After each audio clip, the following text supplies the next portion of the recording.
you have to have a North Star and have a reason. If it was about making money, you just sell it to anybody, you know? But it's not. We're trying to serve and grow and make a difference. You know, our goal in the Run Crusade is to make a difference in these communities.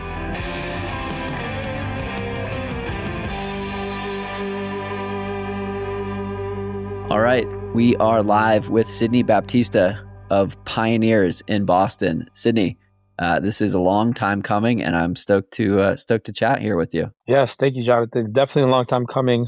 I appreciate you, following my journey, seeing what we're doing, and being a friend of the brand, an investor in the brand at a micro level, and just holding me accountable to creating good stuff in this industry. So, thank you. Well, I'm stoked to dive into it with you. We always ask a really challenging question to start, so we'll go there.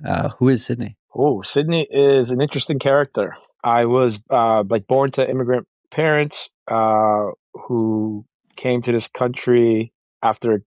So my parents were born in the Cape Verde Islands off the west coast of Africa. Then they moved separately, their families, to Angola just to kind of find a better, going to where there was opportunity and prosperity.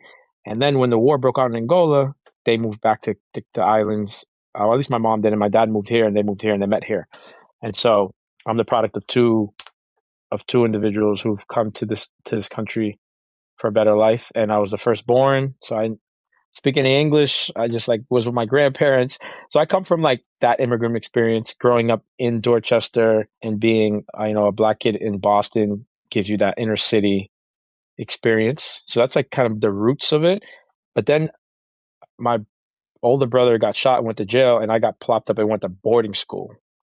So then that's the other side. I think that really brings kind of who Sydney is today, is seeing two different worlds and merging two different worlds, seeing what's working and seeing how abundance works, and how health and equity and experiences work in one world, and seeing it not work in another, and figuring out why not, and bringing those experiences. I think that kind of speaks to who and what I do.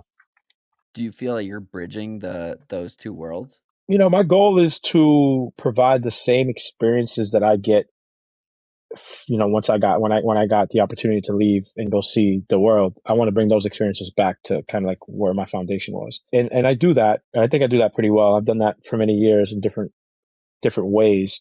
And I'm definitely doing that in the running space right now, for sure. And also able to see other things that maybe this running community isn't seeing, and building, that works for everyone. We're going to dive into that. I want to set the stage a little bit more about Sid the runner. How did running find you? Yeah, I was a sprinter in high school. And I grew up playing stickball and soccer and football and basketball, all on the concrete, outside, latchkey kids, go to school, come home, play sports on the concrete all day. When I went away to school, boarding school, I ended up running track my junior year. I ended up just running the track team, and broke all the high school records by senior year. 100, 200, 4x1, 4x4, ran pin relays. So just naturally fast, didn't really know how to do it. So that's how my running, I guess, I wouldn't consider my full running journey, because back then that's just you think about it as track sprinting and not necessarily distance running, which is what I do now. But fast forward years later, I found myself at a time where we go through 4 years of high school, 4 years of college. You get into this iteration of every 4 years you're doing something. So 4 years after college, I'm working at PwC, Big Four accounting firm. I leave there to become an entrepreneur, and I find myself just kind of lost. I don't know, what am I doing? I just quit my job, and now I've hurt both my knees. Both my knees have been operated on. Right after I graduated college, I had 2 knee injuries that basically I had 2 separate knee surgeries on both, one on each. So I wasn't playing basketball, I wasn't running, I wasn't doing much, and then I was kind of trying to find myself, and it's kind of a tough time mentally. Then I saw, Jarek Walker. I saw my homie Jarek. Jarek, no. He's the face of the Speed Project now. Cool.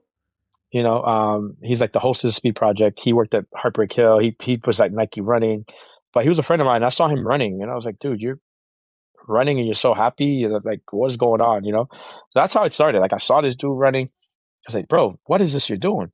And then I started running. And a lot of things started falling in place for me where I was like having these difficult discussions about like with myself about what I was doing in my life, what I wanted to do. And yeah, I just kind of started building this. When you get into running, you build repetition, you build discipline. It helps you do hard things, and that started to translate across my other parts of my life.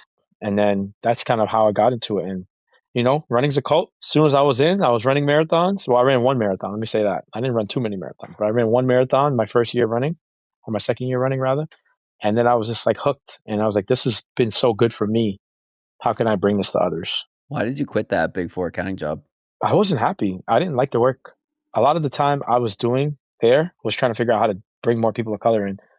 I always had this thing. It was like, it's like survivor's guilt, survivor's remorse. Like, why do I get to be at this dope spot and then just be one of a few? Like, how come we can't just bring more people of color here? Like more Black people into the firm. So I found myself doing that more than doing my work. And I realized like, I don't really want to do this. I want to create experiences. So I left there to create a music festival. That was my first kind of swing at it. That didn't work. The reps help though. The failures are often more Oh yeah, I got a lot beneficial than the successes, right? Yeah, for sure. Oh, 100%. I went music festival, medical marijuana, delivery company, several e-commerce companies, two tech companies. And then in that mix, I founded a running community, Pioneers Run Crew. But it was still kind of figure out, how do I get in tech? How do I become an entrepreneur? I was an entrepreneur while building the running community as like, this is so great for me. I need more people to see it. And then I finally landed on Pioneers, the apparel brand, which is what I've been doing for 6 years now. The lead with community piece, like if you were to map out like the most effective way to build a brand in 2026, it would be sell something to people who already love you, right? And that's like a crude way to say it, but I'm not suggesting that's the path that you were intending to follow. It's like what happened. Talk to me about the fact that you built community first, and you didn't found the company, you didn't create the company to sell something to these people. You did it because there was a gap in what they needed, and so you were delivering something that was needed to a group of people that already trust you. Talk about that component of it. Yeah, it's funny because before, in the heyday of e-commerce, you weren't really thinking about community, right? You were thinking about put X dollars into Facebook, gets you X dollars out. $1 turns into $3. Right. That was the heyday. And so coming into creating an apparel company, for me, it was never that. I was always building community. So I started with community, just building like a need. I'm tired of leaving my neighborhood to go run. I want to start running here. I want my community to start running. It's helped me help me with mental health and kind of like the way I'm living my life. These people need it. Let's do it. And then building that, and then having brands notice us building that, and they wanted to work with us. But then seeing and noticing how what they wanted from us and what we needed from them didn't always translate. So they always wanted our culture, obviously our community, show up, go to where they are, do what they want. And then they want to give us free product that most of the time didn't even fit. Like had a partnership and with. Do you feel that was transactional too? Like they were looking to check a box even? Absolutely. I mean, absolutely. At the time that running isn't what it is now. And the fastest growing segment in running right now is like Black and brown people, right? And it wasn't that then. So we were like still fringe Black led running community, but the culture that we were creating was different. The inclusiveness of the communities we're building. But the cool factor and the different, that part, like these brands always want to center that Black body in their ads, that they want to get this pop culture and feel. And so they'll go to a Black person for that. But in my mind, I'm like, you're going to use this to just use this, then just sell product back to us. Like you're using all of this and sell product back to us. You're never paying us. That was part of it. And the other part was the product didn't fit. And I felt like we need to be grateful. Like, just grateful that they're giving us product. You should be grateful. And I just didn't like that. And I also saw that we were creating something special. And I also saw that like once, and I know, Black culture is American culture. Everything, like these Especially kids who, Boston. yeah, yeah, yeah, like, and then like anything in pop culture starts in starts in the, like anything becomes like super big, even TikTok dances, everything. It starts with Black creators. It starts with, and I will say it starts with the people who have to be creative because they don't have much, right? Like I feel like creativity, you build creativity out of a need. You're creative because you don't have the resources.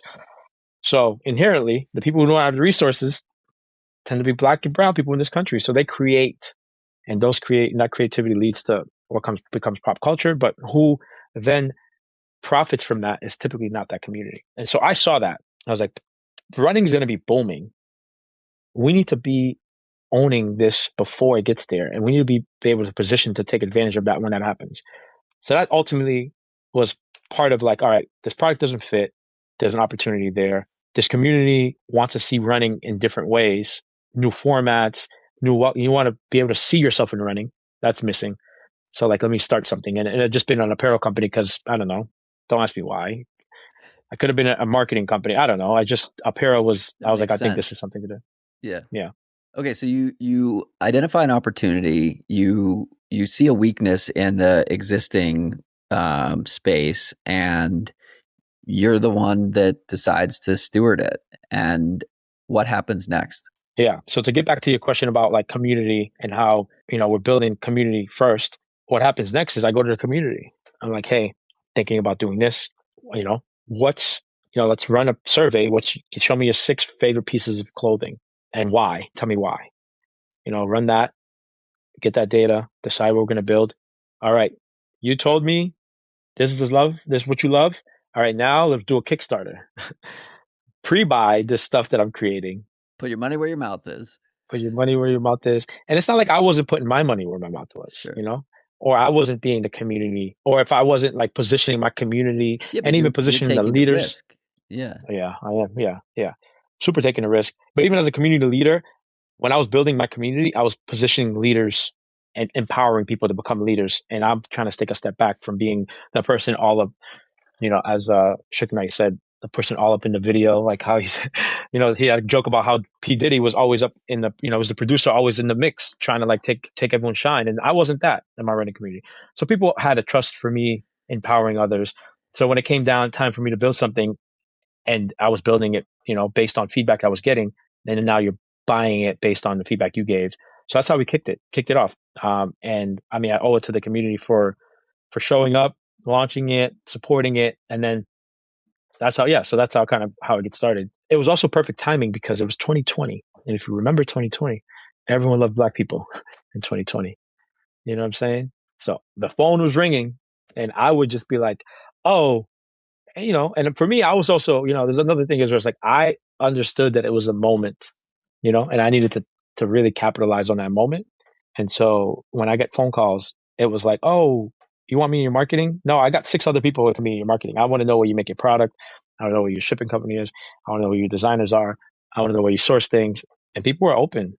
They're super supportive in positioning and helping with that. And I think that was the hardest. And then those relationships led to other relationships that allow us to continue to grow.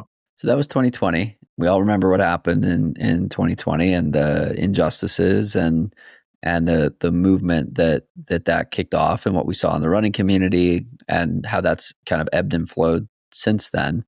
It's now 2026. You're still chugging along. What has enabled that initial inertia to carry on beyond that moment as you described it? Yeah. Right. It's not February of 2020 anymore. It's No. February of 2026. Yeah, yeah. I mean, it goes back to that like creativity, like being able to create in need. I mean, I'm a delusional creative hustler who figures out ways to make something out of nothing and like figure out creative ways to get people excited about things. And what I mean is that like when I make the product, the first batch sold, we're still sitting on a lot of product, start doing pop-ups because I'm watching like, oh, this company, like Tracksmith was leading pop-ups. I mean, it was 2020, 2021. There weren't many running apparel companies doing pop-ups outside of the big expos. And so I was like just taking a page out of Tracksmith's book of doing pop-ups, and then creating experiences around the pop-ups. So creating what I knew was that like people come to running marathon weekends and you want to be able to feel at home. Like, so I created a space where like people of color felt at home in whatever city that we need to pop up in. So that was part of it. And then selling product there. So really, really not even mastering e-commerce. Like our e-commerce was so bad for so long. It was very much an in-person experience pop up. So we didn't raise a lot of money. We didn't raise money to do e-commerce because people were like, your e-commerce business doesn't exist. You know, I was a community guy. So all the while I'm building for this future that's coming, but I didn't know. I just didn't know how to do e-commerce. So I built this space. I knew if you were going to spend $100 on a pair of tights, you were going to be training for something. This thing is going to mean something to you. And so it was like, I was trying to lead with that identity. Come to this marathon. We got the space for you. We're creating product that's for you. And so that worked for a bit. And then the pop-ups got insane, right? Like all the pop-ups, every brand's popping up, doing this, free that. So then I had to get creative and create events that people would want to come to. So that's when I came up with, or events to drive people to where your product is. And so that's when I came up with events like street racing. Yeah. That's where I came up with Spin the Block. Like, sitting in this chair here, trying to figure out what's next. And also trying to figure out how to, so Spin the Block, boom. Create this event that drives people. It's different. It's like coded for people of, community, like pop culture. If you know the nuances around Spin the Block, but it's in running and we're introducing new formats. So like, you don't have to be running a fast 5K. It's 2 laps on, we do 1K per lap. It's like 2 laps. You tell people it's 2 laps on a track, bro. You can run that. So you can come run this. And so creating that kind of space where people aren't intimidated to come because it's not a 3-mile run. Also creating different ways to win. So you don't have to be the fastest to win. Yeah, we award the fastest team, but we also award the team that comes the best outfit. So the most dripped out team, you being awarded. If you come with the energy, like the stuff that you do at the cheer zones, if you see how cheer zones have grown, that's come out of Black and brown culture. Now cheer zones, now you think of cheer zone, running cheer zone, but no, that thing didn't exist. So then we take that energy, and if you come in to Spin the Block, if your team has that energy, you have the most lit energy, you also could win. So there are 3 ways to win. So introduce ways that people aren't intimidated, they feel confidence, and they feel like they can be a part of it and a chance to win. So that was like that next thing that I did. I love that description, and it reminds me of my first marathon experience where I was at mile 6 of the New York City Marathon in the Bronx. And so when you say like cheer zones and that energy comes from that community, like that's the first thing I think of. That was my first major marathon experience in, I don't know, 2016, 2017, something like that. Yeah, and probably in Queens. Mile 6 is in Queens, right? Mile 6 is in Queens. Unless you were all the way at mile 20. Yeah, it's Queens. No, I wasn't. Yeah. It was not mile 20. It was mile 6. Yeah. Bronx is the northern. Yeah. Bronx is coming across. No, I just wanted or New York geography. Anyway, yeah. So I went to Spin the Block in 25 when you guys did it with Brooks. And I was like, holy shit, this energy is insane. Like, I was one of the few white people there, and I was like, this is great. Like, it was so short. Think about it. Like, it's so short that and it's 3 people per team, so that the start finish is like a block party. Yeah. So that's the type of stuff we like to bring. It's like creating something different that makes other people feel welcome. The people I'm trying to reach. How do I reach the people I want to reach in the space? So that was like the next thing of like how to figure out how to drive energy around something. Yeah. What does that mean to you? I've had a lot of conversations with my friend Vivek, who has Indian heritage, and he talks about he lives in San Francisco, and he talks about how like there are tons of Indian people in the Bay Area, but they're not in the trail running community. He wants to bring them into the trail running community. He started a Chime Miles Run Club so that people that look like him can participate and feel welcome. And so we've had many conversations about what that means to him. What does that mean to you? What does it feel like to belong or to see a group like that on Newbury Street and feel like you belong there? Yeah. I mean, it's what comes from like when people who get into running and they're like, yo, thank you for creating, like, I didn't see myself as a runner.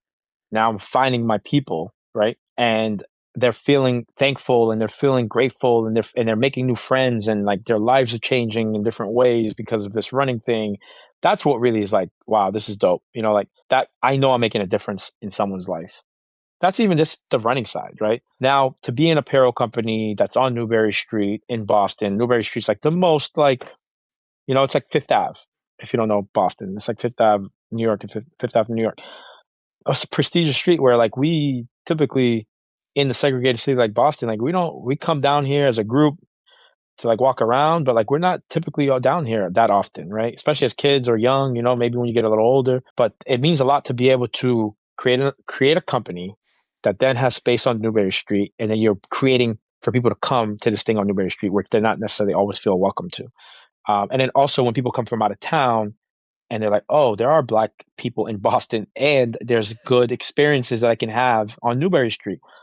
That just, I mean, that's just, you know, it shows others that it could be possible, and that's important. It's like when I saw Jarek running, I was like, oh, that's possible. And so like when someone sees me do a pop up, that's possible. Bake apparel, that's possible. So that's why I do it. You know, So the point of marketing, people buy a better version of themselves, right? So when they see what you're doing, they see themselves, they see a potentially better version of themselves in these pop-ups and in these group runs and in the, 26 Point True, like the things that they want to see, they're seeing. How do you leverage that as a business to drive the business forward, right? The business is not a charity, and you benefit a lot from doing things that are good for the community on the company side of it. So like you have this 1 + 1 = 3 situation going where you can do right by the community, you can do right by the business, and you can do right by the customer, for the customer as well. How do you execute that? How are you doing that? Yeah, I keep the two things separately. Pioneers Run Crew, free, volunteer-led community. Truly, no one gets paid, and we create for those people. So I don't let what we do there, be about how we're profiting from the people we're serving. Do you think that's a reason that it's been so successful, because there is intentionality around that? Pioneers Run Crew for 100%, 1,000%, 1,000%. The reason why we create and we stand on our own. We don't if it doesn't make sense for our community. And then when I say our community, we've also had to have internal discussions about what our community looks like and who we're actually serving. There's a lot of, after 2020, we had a lot of allies come in. And as that happens, it's like gentrification. Things start to change for who is there, right? And so people feel like, oh, maybe that's not for me anymore. I had like people tell my brother, like, oh, Pioneers Run Crew, yeah, like I don't go there. There's not many Black people. We've gotten to a point where that happened, right? And that's my brother who lives in Dorchester. Like, so stuff like that comes out, and we have to have internal discussions. Like, listen, we understand that we shifted a bit as to how many people were coming in droves, but we have to figure out a way to get back to the people that we are intentionally serving, because the people who we've shifted a little bit to, they can be comfortable going to Boylston Street and run. The people we need to reach don't feel comfortable doing it. They don't have that comfort level yet. And so we need to focus. And so there's a lot of internal battle amongst this group of volunteers who may identify in both ways, right? Pioneers Run Crew has leaders who have moved to Boston. They have leaders who've been from Boston. There are people who are biracial, people who are comfortable in different spaces. Like the team, we have 20 leaders, right? And this thing has been going for about 10 years. So there's internal conflict because like you feel like I'm putting my all into this thing and I want to put on for the people that I love. When it's like, but you're choosing to put your all into this thing, you have to remember what the thing is meant to do, right? And so like the internal struggle of like making sure we are serving what we are. So then that's something that we really have our internal kind of like discussions about, and we shift it back to where it needs to go, right? And so that intentionality is important, and what keeps us, grounded and not really trying to shift, as we grow. I want to double down on that and really understand more how you create that intentionality. Tracksmith is a good example.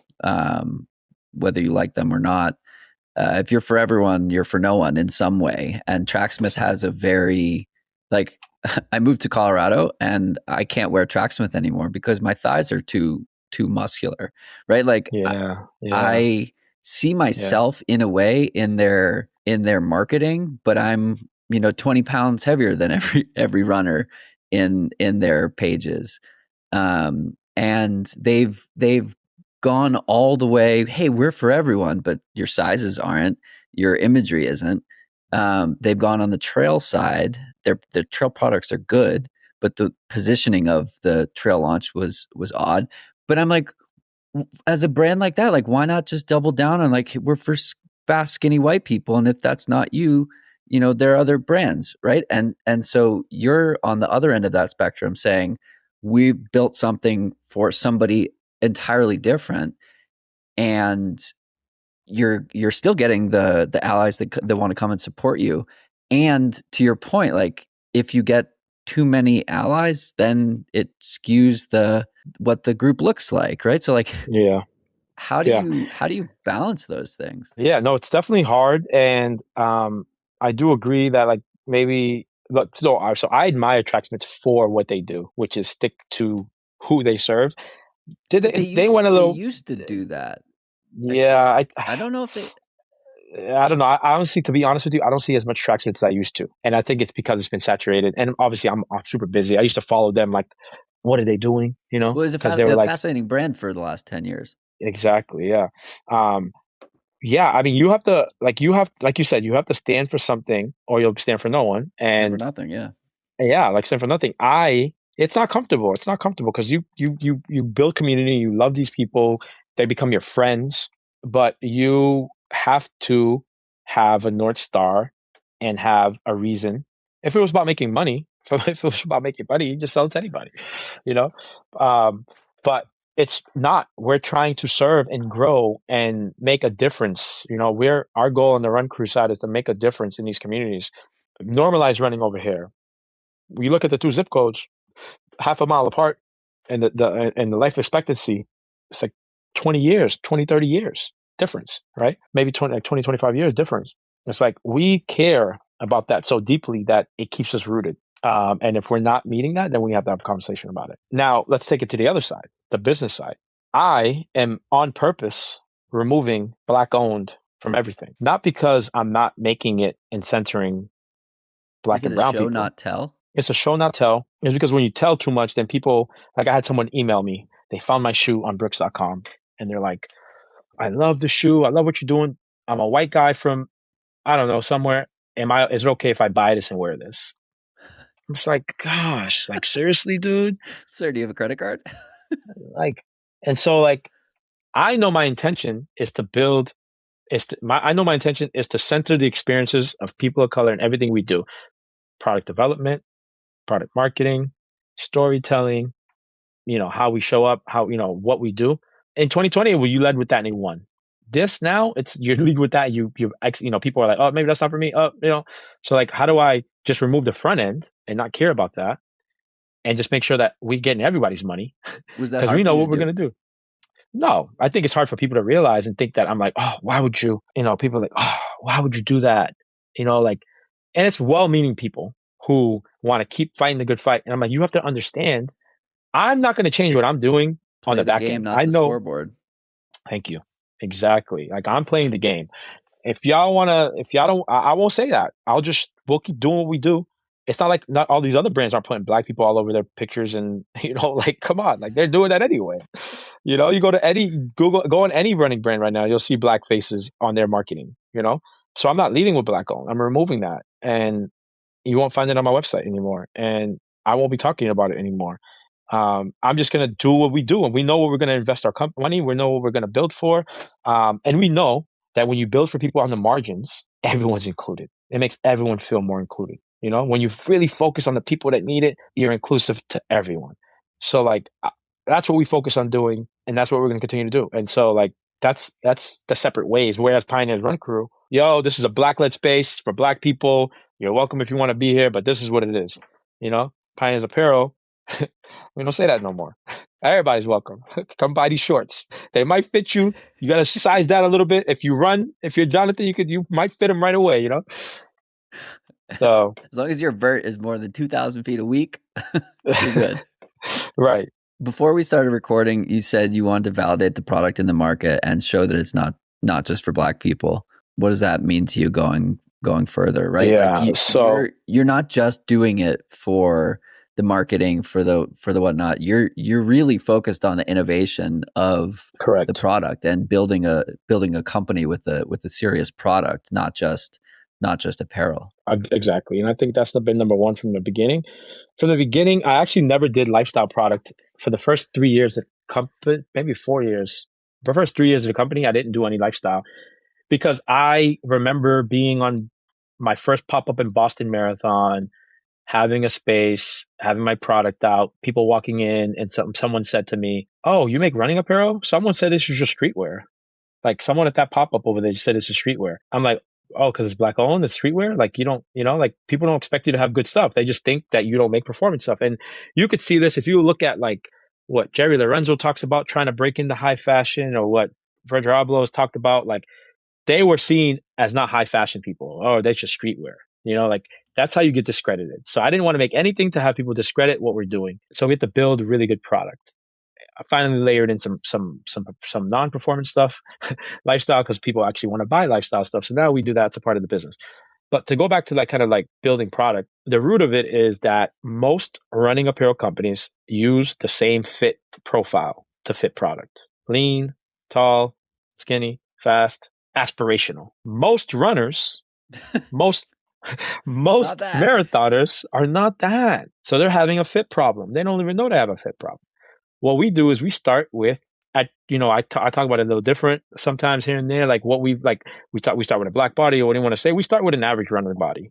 Like, it's not, like an average middle of the road runner that's running a marathon tends to be not that small and skinny, not, you know what I mean? So like we start with an athletic body.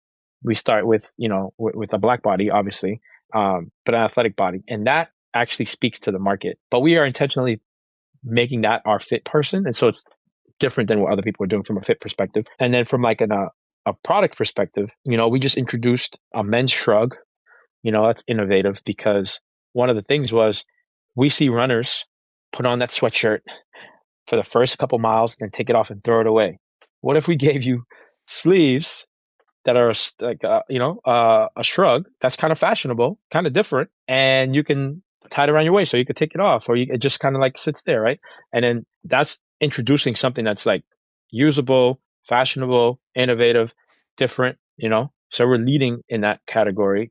Like, or we do, we look at that space. And then like on the other side, we made a woman's shrug that was actually a hooded shrug, and the hood is so big because it's made to fit many hairstyles, and it's comfortable, and it also like and it also kind of pays homage to what FloJo did, her style on the track. So we're like bringing styles of iconic sprinters like Michael Johnson and FloJo, bringing it into distance running, but it makes sense. It's not just to do it, it's like it makes sense, and the product works, and it's great. And you've worked so hard to get to the race day. Like, why not look your best? Why not flex on everybody? Why not look different? So yeah, that's how I think about it. So we have to make really good performance product for people to take us serious. And now it's like, hey, we make really good performance product. Come try us, as part of the battle. I want to talk more about you as a founder, and the kind of tenacity you have. You described it as a delusional hustler. The way you're describing all of these different nuances of how you do or don't want to position the brand just so that somebody would even consider it. You're starting from with your hands tied behind your back. And there are 10 hurdles you have to overcome before you even get somebody to make a couple of clicks on the website. Some people can look at that and be like, oh, woe is me. You've looked at that as get the fuck out of my way unless you're going to be with me kind of a thing. Where does that come from? And why have you been able to take all of these challenges and turn them into advantages? If I wasn't, I wouldn't be here. Like if I was a woe is me, you wouldn't be having this conversation. So you wouldn't even know, like, because that's most people, and I'm not even saying that in a derogatory way. I'm just saying that it's really, really hard, right? Like, why do we have to do this? Like, why can't it just, be simple? But if it was simple, everyone would do it. So like when I said my parents came from another country, but like when they, my grandfather he made shoes and sold shoes. Then when my my uncles came, they started sportswear stores. And so I grew up selling product at the flea market, 3 for 10 t-shirts, 3 t-shirts for $10. Go sell them, Sid. Luggage, you know, to the point where I was taking the Peter Pan in college to buy clothes on Broadway Street in New York City and selling it out of my dorm room. Cause I had, this is where the hustle comes from. It's like I can move, like what Jay-Z says, like I could sell water to a well. Like I'm just, Nice to I'm just, Eskimo. I'm gonna figure it out, and it's in my blood and it's in my nature. It's in my, like I got an accounting degree because my parents are like, you don't want to be doing this retail, mom and pop store stuff. Go, do something that gets a corporate job, and but like that's not me. I grew up selling sneakers, and and I forgot about this story about selling sneakers and t-shirts. Like one of my friends came to buy a t-shirt from me. He's like, just like in college. I'm like, what do you mean? He's like, you had a business in your dorm room called Kicks and Tees. You sold me long, remember when, I don't know, in college we wore really double XL t-shirts. White tees was a big thing. There was even a song about it. And I was like, oh damn, I forgot about that. But it's just like in my nature to figure out a way to, I guess, I call it create experiences, So it's in my blood. It comes from there. But then my love and my want to make a change is even deeper. Like I want us to own. When I say us, I want Black and brown people to own and be able to own something and be able to have a say in how you live your life, and you're not asking for permission. You're creating for your people, because there are a lot of people out there who are in your position or who you could speak to. And so those are the people you go find, right? And so I don't like asking for things, I want to do. And part of the reason why I have probably struggled in raising money is because I don't like going through the process and then people finding like, oh, why are you doing all these extra things? Like, why, like I'm like right now I'm trying to raise money and my buddy's like, oh man, just the one piece of clothing that sells really well, focus on that. Why are you talking about spin the block and this and that? I'm like, dude, I have had to do that and this and that to sell a pair of shorts. The selling the pair of shorts didn't work. I had to go figure out other ways to bring money in, right? Like if it's not working over here, how do you? So this becomes multiple ways of making money because I got to figure it out. And so it's in my blood. It's in my nature, and I have the want to do better for the for the Black and brown community, because I that's where I live. I still reside. It's who I am. I don't know. But you have to believe that you can do it, or you're not going to do it. The fundraising piece is interesting when you're in the like pre-seed or seed stage and you're looking at angel investors versus venture capital. It's a move to bet on the founder versus looking in the shorts of the founder. And by that I mean the financials. You were my first it was a small angel investment, but it was the first one I ever did. Awesome. And I didn't know you super well. I just kind of knew your story and the like either join me or get out of my way kind of a vibe. Yeah, we were going. We were going, right? Do you want to be with us or not? Exactly. Trains left the station. And the second angel investment I made was a friend he's a CEO of a company, and like he's the type of person, if he said, follow me into this burning room, I would do it without question because Phil said so. And that's just, that must be the right way to go. And so to me, that's how angel investing works. It's not, what's the business opportunity? Yeah, that's important. But it's like, will this person figure it out? And will they exhaust all resources and all options to make good by the people around them? Talk to me more about the your experience in fundraising and what you've been learning along the way. Well, before I started this company, the multiple companies I said before, I tried just raising the money first, right? Ideas, because like in that time, if you think about between 2012 and 18, 19, people raising money, they come with an idea and they raise money. I was like, that was my goal. I was like, come up with an idea, raise money. But I wasn't. The people who were, pre-revenue. It doesn't matter if you lose money. It's exactly, all right. It's crazy. It's insane. It's wild. But like the people who were raising money, the people that were at the funds, it's like they could see something in each other, right? Like here's this guy who runs a fund. There's another kid that comes in. He could see themselves in that kid. I wasn't reaching many funds where there were people of color who were like, I could see myself in this kid. So there's a general like I mean, we're people. It's a thing that we do. It's like we connect with people who are similar, right? It's an identity thing. And so when I realized that, like, oh, like I'm not really finding, and then when you did find maybe the black investor, you have to be like the best. You have to be amazing. You have to have revenue. You have to have this. You have to have this and that. And so I was like, you know what? When I got to this company, I was like, I'm just going to build it on community. So my first was a Kickstarter, the first couple of dollars I got. And then it was still 2020. So then I had some angels who really wanted to build black businesses, angels who were like, we've done the nonprofit thing, but we want to like invest in a company that's going to build wealth and jobs because we think that's the way. We think philanthropy is one way, but we think business is another. So I had a couple angels who were there, who wrote big checks. And people who invest, they typically invest in their sector. I caught a couple people who weren't investing in their sector and they invested in me and what I was doing. But that's no longer the case. Like they're like back to investing in their sector. But that was, that was a time thing. It was great. And they were, yeah, exactly. And that was great. And I'm grateful for the people who believed in me then. And then then I got into the REI program, which was a small check, which is a great check. So now we sell product to REI. We can't even grow into REI until we like get more money to build the wholesale side of things, to then feed that beast. That's a whole different thing. And then like I've gotten money every way you could think, like grants. I won competitions, like pitch competitions, like every way possible, while also still trying to pitch to venture. After we get some money, after we've gotten some revenue. But a lot of the time, I'm just like, I'm just going to figure it out. So then venture capital. So let me get to that. So where you came into the picture was I went back to community. I said, hey, we're raising from the community because we want to give you ownership. Like if this thing goes, it was, we did a crowdfund, like an equity crowdfund. Now we're at the point where like we're thinking about, we're like looking at going venture, but not necessarily saying we're going to do it. It's like, it's maybe just to sharpen my pitch. So then when I get the right angel, then it's not Sid's all over the place. Well, we should connect offline. Yeah, we should connect offline because I have two VCs that I think would be an interesting discussion. Yeah. So my buddy who is a genius and he raised $2 million from Andrew Horowitz with a tech platform.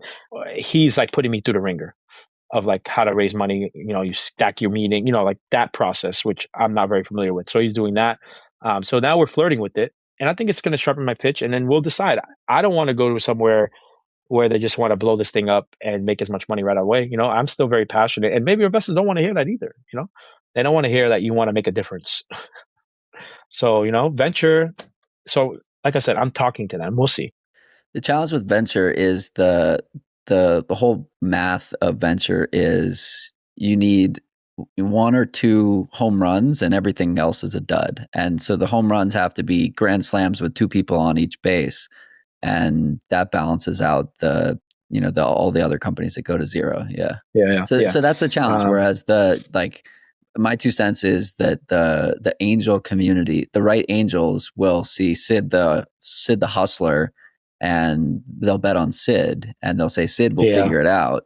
And this is a great opportunity versus venture, which is we're going to squeeze Sid's balls as hard as we can. Which there's a place for that, right? There's a reason it exists, but it's not for everyone. Yeah, it changes the dynamic of the business and of the relationship. But there are some out there that are doing a great job, and there are many that aren't. But it's an ecosystem that exists and it works for some and it doesn't work for others. Yeah, agreed. And I think there's some out there that we can find. I'm also thinking family offices. There's definitely more angels, but I think going through this process is going to inevitably make me a stronger pitcher, a stronger fundraiser. So I'm going through the process. And I do need to cut some of the fluff and just focus on the core business, which is actually doing well. I just looked at our numbers and we were nearly profitable last year, which is crazy to me. I didn't think if we didn't have credit card interest, we would be profitable, which is, so which is cool, What's your 30-second elevator pitch? Why does Pioneers exist? The fastest growing segment in running is Black and brown people, and they're massively underserved. Their buying power is $28 billion a year in running, and that no one knows how to speak to that community. And we make product that fits that actually fits, that makes them feel like they're part of this.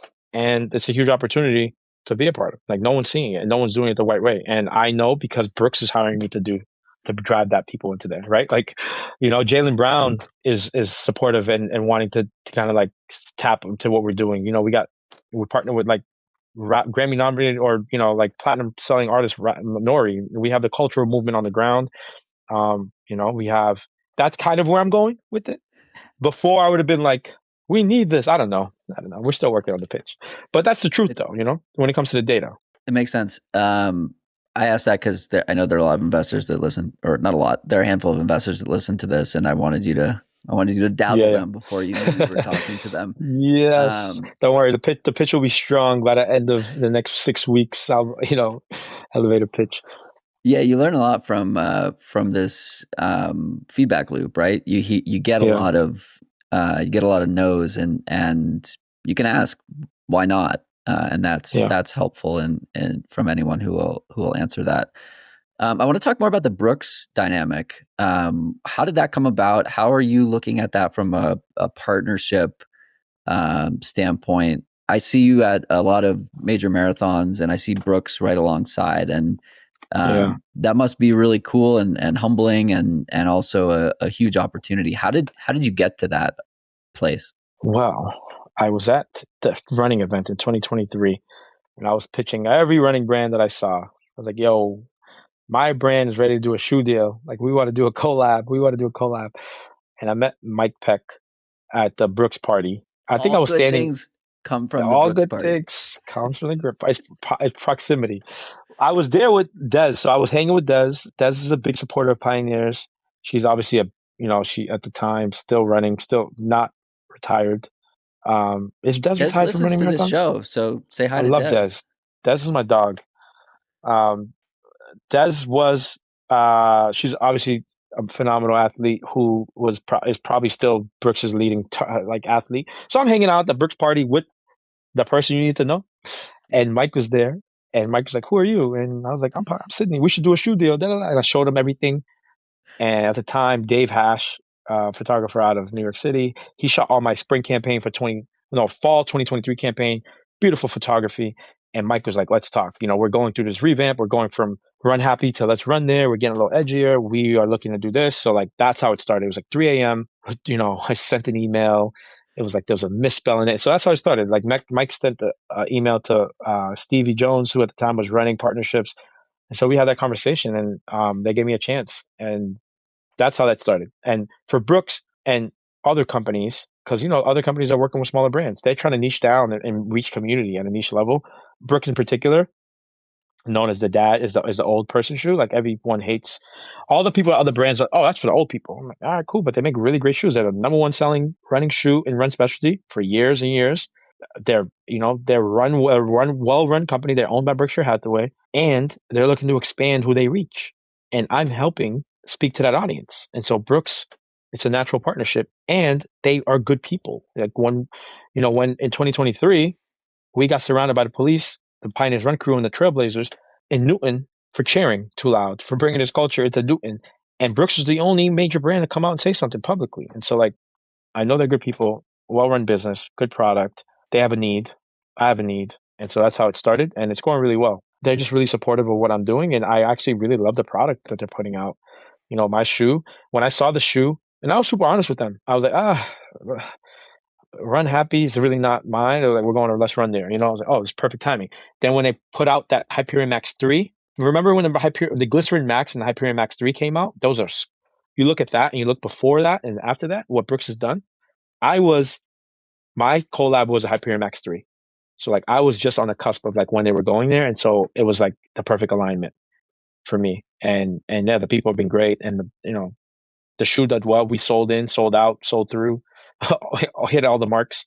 They allowed me to take creative control on the commercial. We shot a commercial, like speaks to a whole different audience. Like when I think about what I'm doing in running and where the rest of the running industry is, it's completely different. Like, so, and I think, and then speak to the character on the teams there, the character of the people on the teams there, when they take it to their team, they're like, this is what we're doing. They're like, you sure?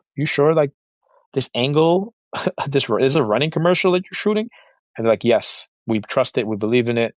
Like You think it's a weird doll, there's a meaning there. You think that woman is rubbing her, cleaning her daughter's face, there's a meaning there. All that stuff that's in that commercial means something to the communities we serve. And they allow me to cook, and we do it, and it's been going well. What does that unlock for you? I mean, for us, obviously it unlocks new markets, even though if those people come and say, hey, can I buy this product? Is it okay if I buy it? No, it introduces the brand to others. It validates the brand in running. It validates what we're doing is important, right? Because $1 billion brand like Brooks, who's a serious running brand, people see it and they're like, oh, people from that side see it. And then people on our side who what happens in communities of lower income, there's a crabs in a barrel mentality. Sydney is a run crew leader. Yeah, he's got this brand, but I got a run crew too. Why should I be supporting that? Oh, look at what he's doing with Brooks. He's at Paris Fashion Week. He's on Newbury Street. Oh, maybe I can support it. Maybe it's not competition with me. So working with a Brooks allows for people to see that and jump on the bandwagon versus always trying to compete with me and think that I can do what he's doing. Because it's really hard. We're still the only Black-owned running apparel, true performance running apparel. There's a reason why. It's because it's really hard to do. I came at the right time. I'm kind of wild and delusional and take a lot of risks, and it's really hard to do. But so I see it working both ways, right? And then obviously the cash is good. The cash is always great for a business like ours. It's like a part of the business plan. It's a part of the business model. You see what Kith does? Kith does collabs with so many brands at different levels, and it allows for them to pay for their marketing of their core product. And so we look at it like that, The other piece is that it greatly reduces the customer acquisition cost because you're letting another big brand leverage growth and discovery. We talked about this with Ross Mackay of Cadence and what he's done with Bandit and the collab with Bandit, or even just the partnership. And Bandit gives great access to Cadence, and there's no competition. One's apparel, one is beverage and sports nutrition, and so we're starting to see a lot more of this, particularly in a time when everything is more expensive, especially customer acquisition costs, and there are so many more companies out there doing it. You recently started working with Outside PR as your PR company. I got a text from my friend Gordon over there a few weeks ago. Hey, would you chat with my man G? Would you chat with Sid? I was like, hell yeah, I'll chat with him. What is your desire? What is the intent in engaging with a PR firm? What is that kind of a thing unlock? Because not everyone's doing that. Yeah. Well, what I will say is, so I was selected as part of their program, which I forget what it's called. I think it's a program that's helping smaller companies. Maybe it's underserved community companies with pro bono PR. And so I wouldn't necessarily be outreaching for a PR firm because I've done that in the past, and it's really hard to quantify PR and spend dollars when you're small, right? But I mean, working with Outside PR has been wow, game changer in the sense that they get a lot of people coming through asking about Pioneers, or they're reaching out to the right people. But when I came in, I was like, listen, you are in the outdoor industry. You probably have the contacts in run specialty. All I want you to do is validate my product in this run space. That is the goal. Get writers, get people product. Jonathan, if we haven't sent you any, we got to send you some product. But get product out to people. Yeah, exactly. Don't even size down. No, but validate. Utilize your network to validate our product, to get it out, get people talking about it, because they're going to be the running nerds, or they're going to be people who want to discredit it. And they may not know they're doing it because it's Black owned, or that they don't see themselves in it. It's just that, generally speaking, I mean, we are the only Black owned running apparel company. It's not normal, and it's different, and so it's been great working with them. Like G, their team Gordon is incredible. Gordon, Spencer, Amy, a bunch of other people. I'm gonna not say everyone's name, but they come on the call. It's 4 or 5 people. Here's the things we're working on. Here are the things, and I'm like, this is great. This is a team, And being I'm the only full-time employee at this company still, Jonathan. I flex up when we get deals. Like a Brooks comes through, we bring on a team to help execute. And then when we're back to just selling product, it's back down to me trying to figure it out. So it's good to have them as an extension trying to help. Another way to describe what you're talking about is trust, right? Trust is the main vehicle of action. And the role of PR used to be get a bunch of placements, get people to write about things. And like now Runner's World has co-opted the gift guide into an affiliate program. And everything Absolutely, we see on these programs that used to be like proper journalism is now just a big affiliate program. Agree with you. So trust becomes the sacred metric, not really a metric, but the piece that's most important. So yep. Trust is foundational to how and why you're building the company. So leveraging a group like Outside PR helps to enhance that. And as you said, validating product and market and showing that it's performance wear. One of the ways you're doing that is with innovation. We talked before we started recording about the focus on innovation, the innovation awards that you're winning, and how it's being recognized or not being recognized. Talk to me more about the innovation and your space in the industry. Yeah. So I recently was awarded Innovation Leader of the Year from the Black Economic Council of Massachusetts, which is this huge council that oversees or that looks at and works with all these businesses and through like a bunch of sectors, right? There's only one innovation leader. And so if you think about like all the different business sectors that there are in the state of Massachusetts, for them to select me and what I'm doing in this run space as like innovative, and then for like the people in the running industry, not everyone, I will say not everyone, but generally speaking, the large part of the general industry that just does not acknowledge anything I'm doing, period, is fascinating to me. Because we're in your running, but then is it fascinating because I created it because it didn't exist? And when 90% of owners in running are white, and like 85% of I'm thinking of the RIDC report. I can't remember exactly what the details are, but 80 to 90% white owned, 80 to 90% C-suite, and then why do I expect them to notice if if it doesn't even cross their mind, like of the things that I'm doing, why we would do it, So it's interesting. Does it matter? Sometimes for me, when it matters, obviously we're still all human. When it matters is when you see the same nonsense being reported through these accounts. And it's, look what this company's doing. Look, and it's like all the same. Oh, they changed the camera angle. What? Like Bandit has been doing some cool product innovation, like the bra, even their glove with the glove with the, they're doing product innovation. Like, I like Bandit because they actually open the market for a lot of us. But like, oh my God, like, and maybe these journals are made for the same people, like Temple Journal. Maybe it's made for one set of people, and they keep, Runners Alert, all these aggregator companies, accounts. But then I can't, then on the other side, who's written about me? We got the people who actually matter. Lee, Running Sucks, Razik, Colin, Townsend? Is it Cole? Cole, sorry. Ooh, Cole Townsend. Cole's my dog. Sorry, Cole. Like these are the people who actually people listen to, so they write about it. But then they come back to me and they say like, "Oh, I'm a little discouraged that no one picked it up from when I wrote it." That's what Lee tells me. That's what Cole tells me. So funny. We get back to my podcast with my friend Vivek. He works at NVIDIA, and so Jensen Huang is his CEO. Wow. And he says Jensen says play the game, not the scoreboard. And so again, easy to say, hard to do when you feel a sense of pride and you're like, well, what the hell? Why is this not being shared? But I feel like at some point you're gonna create enough momentum that it's gonna be hard to ignore. No, for 100%, 1,000%. And I'm not coming at it the like why woe was me side of things. It's actually more of poking fun, and taking an opportunity to drive more eyes on what we're doing. So I did this a lot with Tracksmith in the early days when they would mess up, and I would just jump on it,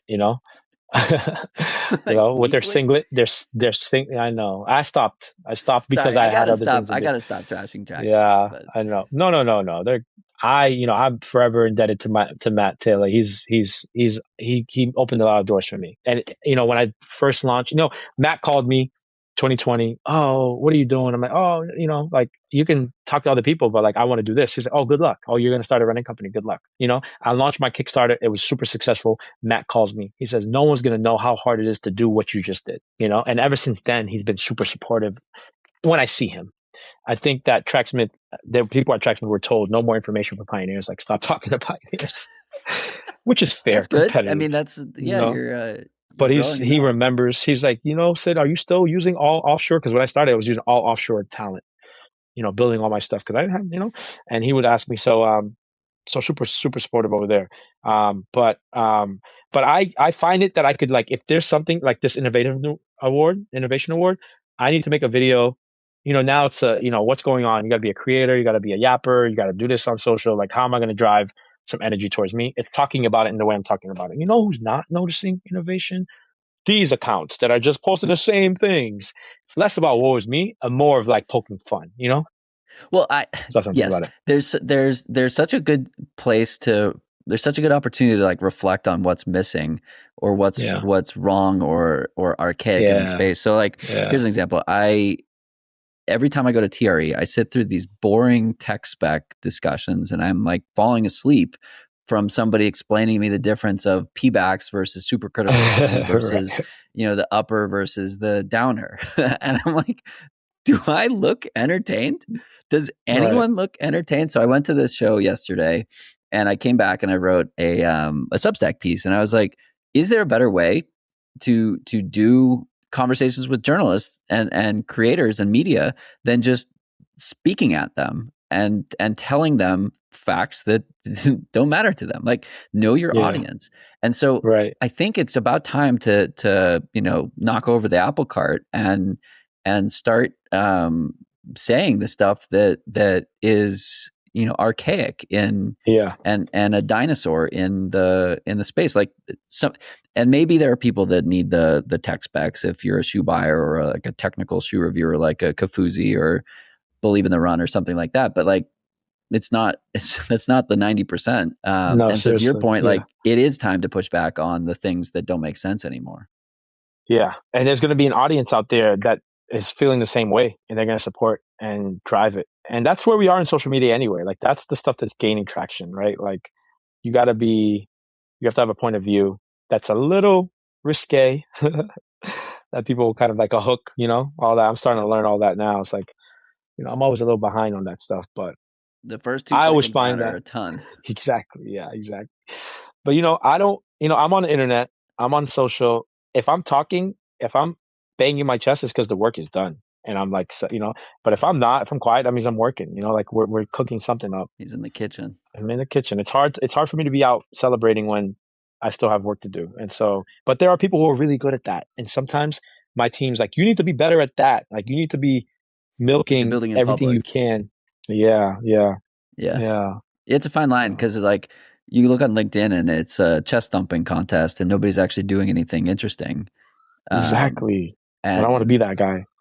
yeah, and the brands that are doing something interesting are often not thumping their chest because they're busy Yeah, working. I've tried to take a like middle of the road approach and like do the work and also talk about yeah, the work because in the work that I'm doing, so much of the momentum is created from other people hearing about it and wanting to be a part of yeah, it and saying, "Hey, this would benefit me as well. I want a piece of that. I want a piece of that yeah. action." My friend Carl Nard, photographer, Great videographer, also photographer. leads. It's amazing. Innovative, smart. He leads, I think, creative for Freaks, which is a sunscreen company. He was like, he said, you know, when you speak, you have something to say, like to Yeah, me about me. Like, when you're on the internet, you have something to say, and you're not just talking to talk. And I was like, yeah, that's me. That's me. love it. Sid, we have gone on quite a while here. We haven't even talked about the Boston Marathon. We haven't talked about 26 Point True. True. Is there anything else you wanna get off your chest before we wrap today? I know, right? Boston, yeah, Boston's a great running city.